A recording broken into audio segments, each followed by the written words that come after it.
Bonjour chers frères et sœurs et amis. Je vous souhaite la bienvenue sur Espérance TV en partenariat avec l'Institut de la Voix de l'Espérance.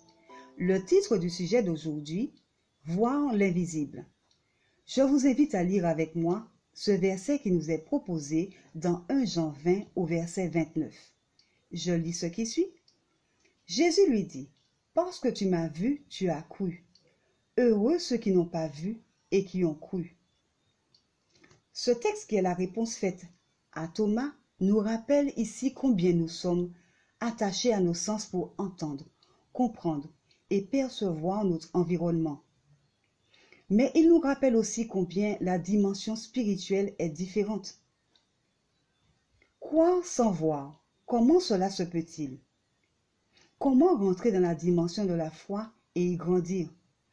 Selon le ministère évangélique, page 256, l'obéissance semble y avoir une place de choix. Écoutez ce qui est écrit. La vie chrétienne est souvent entourée de dangers et le devoir à accomplir semble difficile. L'imagination dépeint une ruine imminente suivie de l'esclavage et de la mort. Néanmoins, la voix de Dieu dit clairement, « Allez de l'avant. » Obéissons à ce commandement, même quand nos regards ne peuvent pas pénétrer les ténèbres.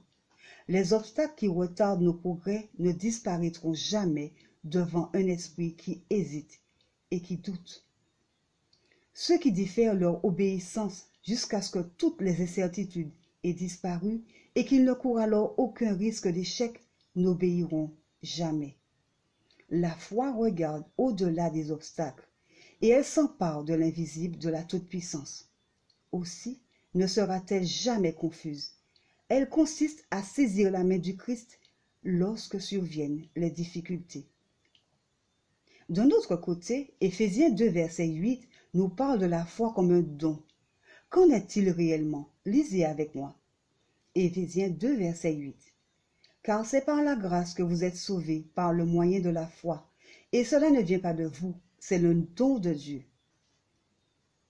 La foi nous permet de nous réjouir avant même qu'une bénédiction ne se réalise, car Dieu est aux commandes. C'est ainsi que nous pouvons remercier Dieu en écoutant l'histoire qui suit.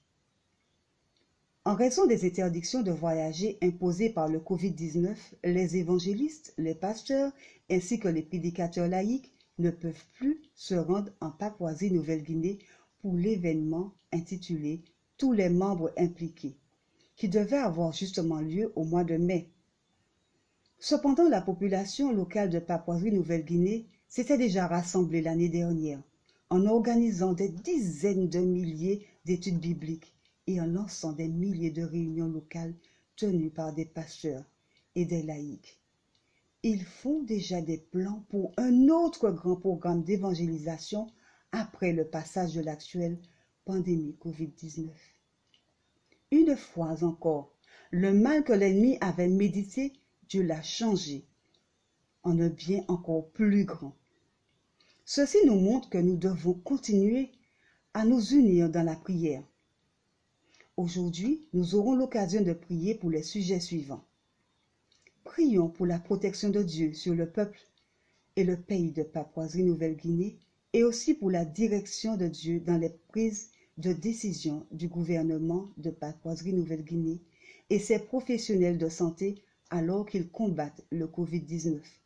Prions pour ce que Dieu fait en Papouasie-Nouvelle-Guinée par l'intermédiaire des membres de l'Église locale et que le succès des plans préalablement conçus dépasse les attentes. Prions pour que des querelles n'éclatent pas entre les tribus alors que des plans sont élaborés pour aller de l'avant. Prions pour les croyants incarcérés dans différentes prisons à travers le monde. Prions pour qu'ils aient la force de témoigner aux autres détenus pendant cette crise.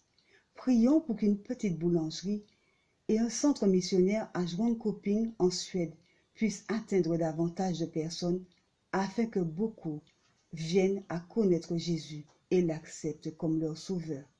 Prions pour plus de contacts et de conversion par l'étude de la Bible. Prions ensemble. Seigneur Dieu, combien nous désirons te remercier du privilège que tu nous accordes dans ta présence ce matin.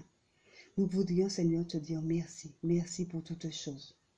Merci pour la protection que tu nous accordes. Merci, Seigneur.